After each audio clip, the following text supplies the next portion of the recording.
What's up, YouTube? Welcome back. 10mm ammo test series continued. Today we are on number 24. That's pretty impressive in itself. If you don't know about the ammo test series, check out our playlist. It's pretty extensive. It's pretty cool. We got some good stuff in there. Today we have an extremely highly recommended or requested ammunition. This is G9 Defense. This is their external hollow point. This is a 95 grain solid copper external hollow point going at 1,500 feet per second. That's pretty fast. I don't know if that's as fast as you can get this going. And here's where we got to talk about something interesting we found. We were looking on the internet real quick. We were researching this ammo just a little bit, and we noticed this box picture here. We're not sure when this picture was taken or screenshot, but it is 1720 feet per second. That's pretty crazy. So there's a significant difference in velocity from the box we have in hand at 1,500 feet per second and this picture we have. So at some point in time, I think they have reduced the velocity. I can't imagine that this picture here is from a future box or anything like that. Maybe they kaboomed a gun or some kind of problems. Maybe it was powder availability. I'm not sure. But we are down to 1,500 feet per second right now. And even more interesting than that, when we took a look at this picture here from a 40 Smith & Wesson box, we notice it's at 1,520 feet per second.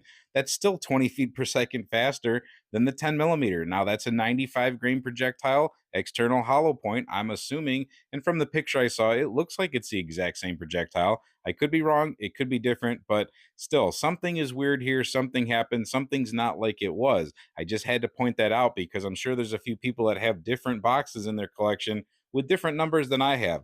But this is what we have for now. We will be cranking up the velocity, though, in other means. We have other calibers or cartridges to shoot this out of, including, well, I don't want to give too much away, so you're just going to have to stay tuned. Make sure you're subscribed. However, like I said, highly requested. So many people have asked for this ammo, more than any of the Underwood offerings or double tap offerings, any of that. And surprisingly, nobody is really trying this in 10mm on YouTube. So I think this is the first real gel test or test in general of this stuff on YouTube of 10mm. We're going to get to doing it like we always do with our 10mm test series. First, I'll show you what it looks like. So it is a solid copper, and the external hollow point comes from those little divots you see in there. They're also known as flutes. Now, Lehigh Defense, those ARX bullets that are frangible, they also have the same type of thing where it's not a hollow point at all, but those flutes shove things like a snowplow around. Funny enough, we have some snow right underneath the bullets, or the cartridges. But anyway, that stuff has a tendency to push around some massive amount of fluid or flesh or gel, probably in today's instance. A lot of times these bullets will not deform. They drive pretty deep. Due to that snowplow effect, they do sometimes come to a stop a little bit quicker than people would think. If you change that fluting around, you can definitely get them to go deeper, though. Now, I'm not sure exactly what size barrel they had for their testing to get that 1,500 feet per second, but today we will be using a 3.8-inch XDM Elite, 10mm, of course, from Springfield. Very nice gun, handles just about any ammo you can ever throw at it. I can't remember anything that it actually didn't eat. And then we have the Colt Delta Elite. That's a 1911 with a 5-inch barrel. I try to be careful what I put in this thing as far as super explosive stuff, just because I like it, but it also handles just about anything I've ever thrown at it. I can't remember anything it's really routinely choked on. So we'll see how this stuff functions. We'll see what kind of velocity we get on the Caldwell. Hopefully catch a reading from the Garmin too. All that as we check practical accuracy, see where these things land on some B8 targets. And then we're gonna hit two 20-inch gel blocks for a total of 40 inches. I don't think we'll go through any more than that, but we'll see what these things do in gel. We'll catch some slow motion. We'll see what kind of permanent and temporary wound cavities we get. All right, first up is the XDM Elite with 5 shots. We have the red dot. We have the help of the Holosun 407 CX2. But that stuff definitely hit the X-ring. 1463 down there on the Caldwell. 1487.7 here on the Garmin. It was very soft in the hand, actually, too.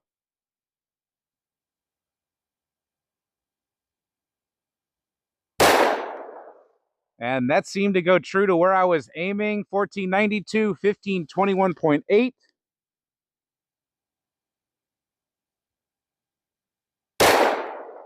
Completely right in there on the X itself. Again, 1515, 1551.8.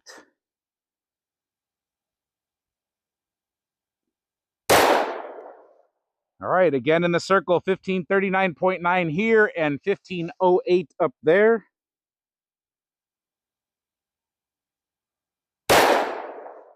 All right, 1475 and 1485.4 locked open. That feels really easy to shoot, so we'll see how it is in gel, of course, but just right off the rip, being able to shoot really soft, really nice. This gun handles things very well anyway, but we achieved the velocity pretty much that we were supposed to on the box out of this 3.8-inch barrel. Super accurate. Let's go take a look. Even camera guy commented it's not very loud, sounds pretty soft.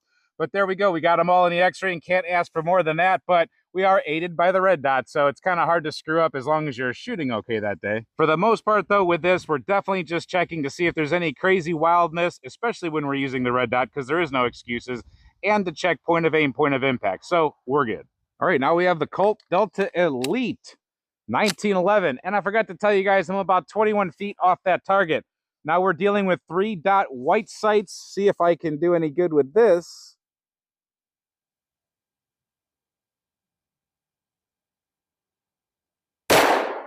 Definitely a challenge today, but we touched the top of the X ring, 1544.5 and 1503.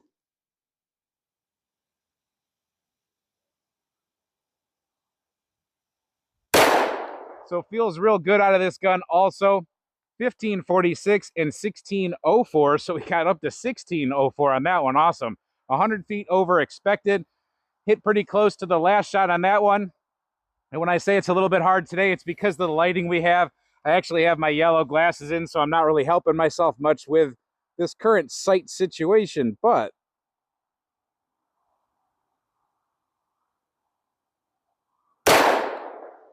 got another, pretty much a hole in hole on the right side, I believe. 1549.9 and 1502 out there.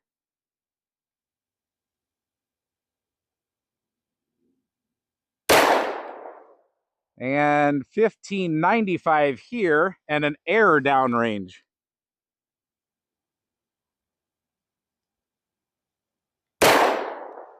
All right, we pretty much grouped all those. We got 4 in the same grouping and then 1 a little bit lower, but 1514 down there, 1576.2 here. Let's go take a look. Totally acceptable grouping in my opinion. It's just, honestly, it's my sights here in this light. I have to settle my front sight between these two 10s to get it right here. And then it's just my equal height, equal light thing. I'm dealing with the equal height. So very good grouping, acceptable out of both of these firearms. Pretty good. Let's check this stuff out in gel. And yes, I have had the gel inside. You probably noticed it wasn't on the table. That way it could warm back up again and it won't be compromised whatsoever due to the cold. And even though it did not lock back on that one, it's not locking back in general on this particular magazine. So there we go. Now we got it to lock back. All right, here we go. What you've all been waiting for, the G9 test on the Turkey's Opinion for 10mm in gel. Make sure, if you like this video, to hit the thumbs up button. Maybe share it with somebody else who might like it. Let's see what this stuff's all about. All right, XDM Elite is up first. Let's see what we get. There we go. That is what you all have definitely been waiting for. An Air 2 on the Caldwell and 1358 here on the Garmin. Let's go take a look.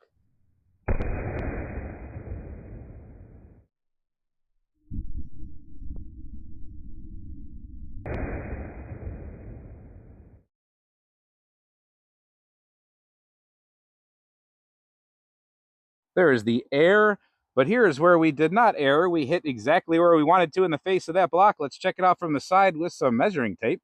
All right, we got to about 16.5, maybe 17 inches total. So those flutes did put the brakes on it. You can see the initial wound cavity is kind of like a jacketed hollow point, except for you see a little bit more of a twisting, turning effect right there that goes with the direction of the twist of the bullet. You see it's disrupted more in the beginning than it is down towards the end. Right at the end, we did have some bounce back. There was the piercing type of wound cavity, but overall, nothing super crazy, super impressive. I haven't seen the slow motion yet, but from what I see right now, I'm not super impressed by the round itself. It could change my mind once I do see it in slow motion or once we add some 1911 velocity, but overall, it's just pretty much a mediocre wound channel. I can't really say a whole lot about it. The bullet is facing forward. Like I said, it had a little bit of bounce back. It might have touched 17 inches. It might have touched a little bit more. Sometimes they go farther than they appear to. You don't really see the bounce back. And keep in mind, these are 20-inch gel blocks, not 16-inch gel blocks. I can't even talk, like most people use. So 16-inch gel blocks, this would have made it right out the back of it, possibly, probably. All right, from the top, you're not seeing much different. You're just seeing a different angle of what we already saw from the side. Travels down, loses some of that disruption that we had, goes to a piercing wound track, and ends up coming to rest. So it does get through things. It does meet the FBI protocol. It exceeds it a little bit, I think. So I don't know what all that means. I don't really care about what the FBI thinks about ammunition. I know that it would be an effective round as far as penetration. It will get there. It's just not what we're used to out of 10 millimeter. Let's see how it does out of the 1911. All right, we did have 1358. So whatever you see now will be the difference between 1358 and 1478. Let's go take a look. We had 1486 down there.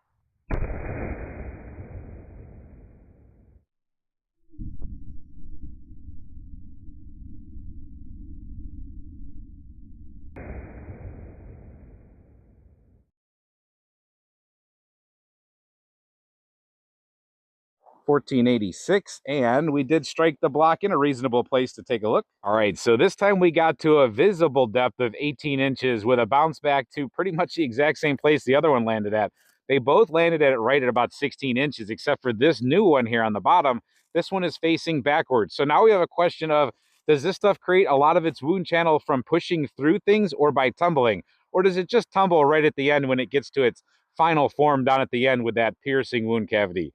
Either way, we do have a little bit, I think from this angle at least, more disruption in the beginning. So the increased velocity did make the snowplow push snow a little bit harder and faster. So I would say we have more disruption. Definitely the numbers would say that we have more of an energy dump for those who believe in that. But we didn't end up too much further in the end. Of course, we can't see, like I said, what it actually got as far as penetration. We can only see what the gel will show us now. But they both rested in the same place. From the top, though, I'm going to go ahead and say that from this angle, they're not looking a whole lot different. And that's the funny thing about gel and the way you look at it. Depending on what angle you're at, it can look totally different. So I'm not going to say there's a whole big difference from the top, but we do know it poked a little tiny bit more, at least visibly. So it is right there. You guys use this information as you see fit. That's what it does in gel. I have no idea what it will do in anything else. We know it's pretty darn accurate out of two different pistols, one with iron sights, one with a red dot. We do know that it is a soft shooter, so a lot of people can shoot this. If you can shoot 9mm, I'm pretty sure you can shoot this. It does have penetration, and knowing solid copper the way I know it, it should be somewhat barrier blind, especially for things like auto glass. So that's really all I've got today for the G9 Defense external hollow point 95 grain, but I do have the 145 grain Woodsman from G9. So I have no idea what this is supposed to do other than they say it's a very deep penetrator. These are pretty interesting looking, flat-faced yet little pointy tipped things. They almost have like a little nipple on them, but they're solid copper also. Like I said, they're supposed to go really deep into gel. We'll be testing this out on the next gel test. That will be test number 25 for 10mm. So thank you for watching this test. Hope you enjoyed it. Hope to see you at the flying nipple test next time. And until then, stay safe, have fun, and keep on shooting.